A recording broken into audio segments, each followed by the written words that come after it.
हे guys good morning. तर आजही मला कॉलेजला जायचं होतं. तर मी सर्वात पहिले फ्रेश झाले, आवरायला घेतलं आणि मला पोळ्या करायच्या होत्या. मग पोळ्या केलेल्या काही. तर अचानक ना आमच्या बाहेरून आवाज यायला लागला. तर आहे ना इथे समोर ना कन्स्ट्रक्शनचं काम सुरू आहे. तर इथे ना छोटासा साप आढळला.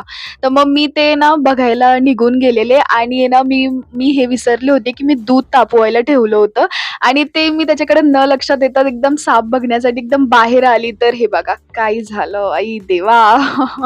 तर मला ते सर्व काही क्लीन करायला लागलं आणि त्यानंतर ना मला आज खूप वेळ पण होत होता. तर मग मी पटापटा आवरायला घेतलं. तिथे खूप सारे असे लाकडं वगैरे होते म्हणून मे बी आला असेल तिथे साप.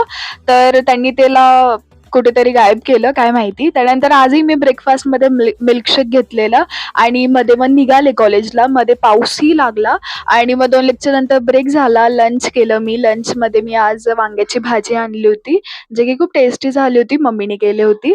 त्यानंतर लेक्चर सुरू झाले. इथे आमच्या गप्पा सुरू होत्या.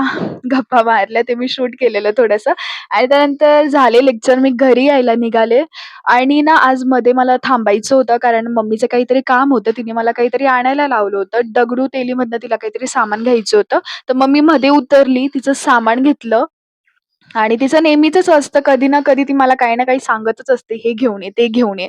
काय माहिती. पण आता मम्मीनी सांगितलं आणावं तर लागतंच आहे ना. तर मग ते घेतलं मी. त्यानंतर ना मध्ये इथे ग्रॅज्युएट वडापाव म्हणून शॉप होतं. तिथे मी वडापाव खाल्लेला. मी शक्यतो बाहेरचं खात नाही, पण मला हे थोडं युनिक वाटलं तर मग मी खाल्ला आणि सोबत मम्मीलाही घेतला. खूप छान होता वडापाव. त्यानंतर घरी आले आणि आमच्या घरी ना ही छोटीशी बेबी आली होती आणि that's it for today. Bye bye. Thank you for watching.